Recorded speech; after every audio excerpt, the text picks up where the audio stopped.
The facts, chronology, and revelations of the Lewiston Commission and U.S. Army investigations are fueling calls for accountability and reform. One path leads to the courtroom, the other to Congress. Phil Hirschkorn continues our reporting. This could have and should have been prevented.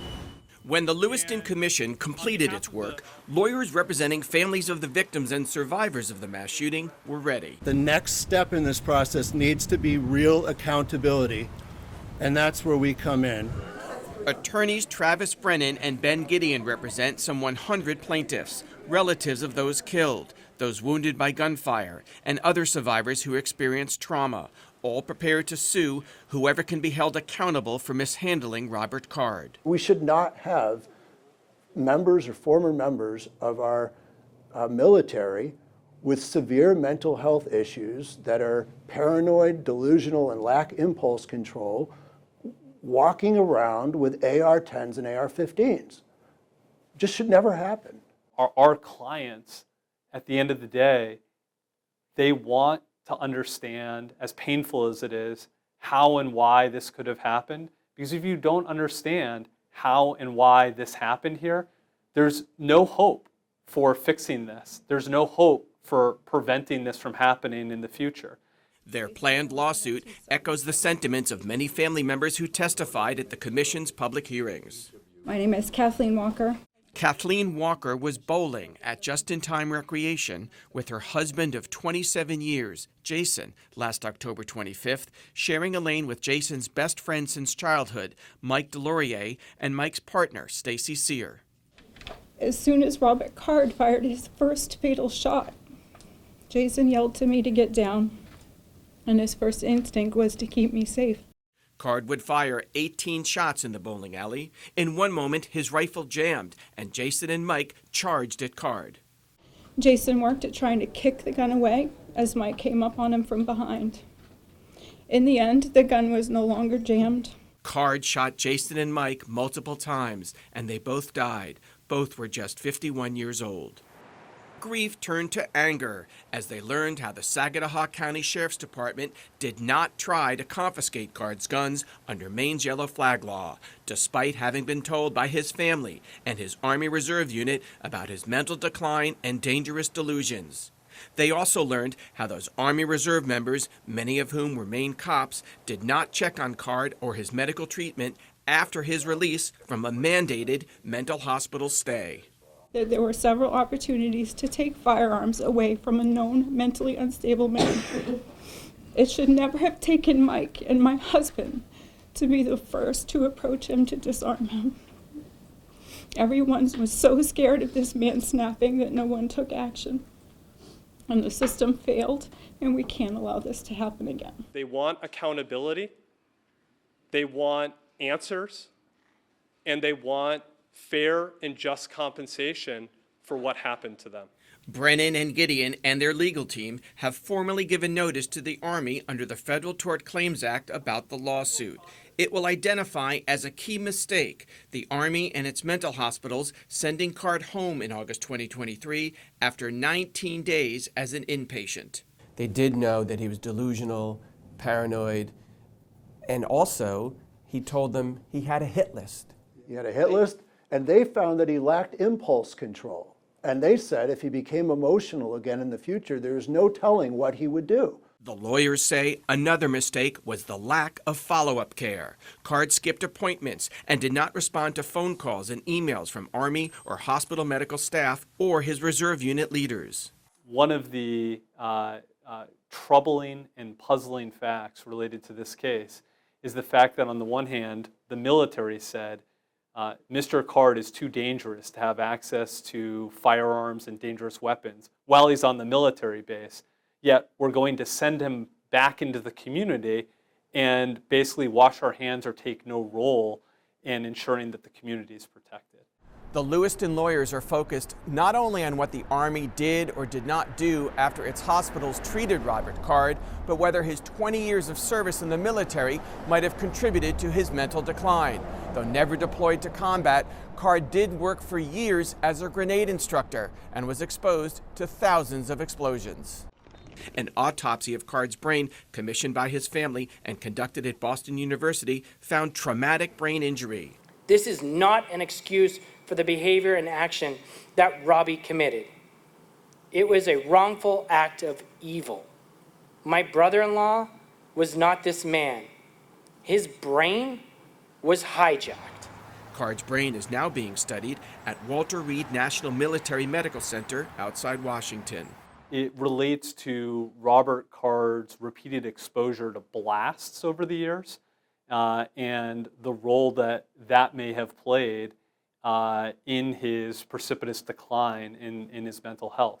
You know, a reasonably good guy who was quiet and he was stable and he was a dependable member of his reserve unit. Well, why did all of that change all of a sudden?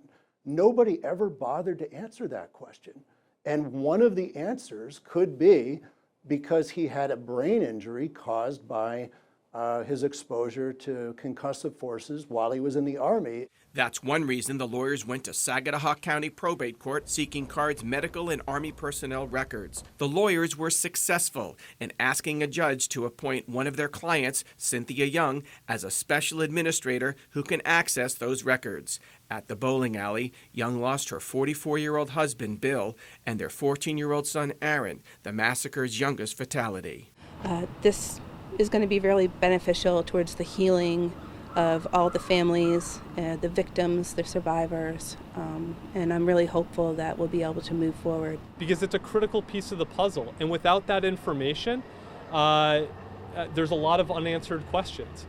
Beyond accountability lies reform. Maine U.S. Senator Susan Collins is proposing the Crisis Intervention Act to close gaps in communication between the military and law enforcement. Where there is a serious threat that led the military to take away weapons or an involuntary hospitalization, those facts would have to be communicated. In those cases, there would be an affirmative requirement that the military service report all the information that it has related to the service member to state, local, or county law enforcement. And subsequently, the branch of the military would have to cooperate with any judicial proceeding that results, such as a yellow flag law in the state of Maine or a red flag law in New York State. Maine U.S. Senator Angus King is her co-sponsor. Here's what it is. It says, Army, if you see something, say something. And it's just a question of notification to insist that the Army make those, or the military, make the notification clearly and unequivocally to the states so they can then take some action to protect their citizens and to protect this person who may be suicidal. A second Collins and King proposal, the Blast Over Pressure Safety Act, would address the impact of training and battlefield explosions. What we want to do in this bill is to do a baseline assessment of people who are in the military, of their brains. And then if they are exposed to very loud blasts repeatedly, we want to keep monitoring them and doing assessments to make sure that they do not have brain injuries from it. Screen everybody coming in for their brain situation. It's just like high school football players have a baseline concussion protocol. Everybody has to be screened in advance. Secondly, test annually. It's telling the Army, frankly, to do stuff they ought to be doing anyway. It may surprise you that no one in Maine law enforcement is expected to be a named defendant in the lawsuit. That's because state law provides broad immunity to government employees when they are doing their job. On Election Day, Saginaw County residents will vote for sheriff. There are only two candidates on the ballot, Deputy Aaron Schofield and incumbent Sheriff Joel Merry. From zero on October 25th, the office has now used Maine's yellow flag law to confiscate weapons 20 times. I feel bad for what had happened. I wished I had the opportunity to do something different. I didn't want those people to get hurt and killed. I'm sorry for what happened to their families. I wish things had been done differently. It's painful. The state hurts for what happened at the tragedy there. And I pray to God that nothing like that ever happens again. My perspective is, how do we fix this? How do we make this so that it never happens again? You know, and if there are things that were done wrong, you know, let's fix them. On October 25th, Danielle Jasper and her husband, John, were at Schmenge's Bar and Grill to play cornhole with friends. John was shot and survived. Danielle was traumatized. My life has now forever been changed. I don't feel safe. If I walk into a restaurant or a business, I look for places I can hide or ways I can get out. But Jasper also had a message for the members of multiple agencies who she feels let CARD slip through the cracks. When you sign up to protect and serve your town, your state, or your country, you sign up to do uncomfortable things.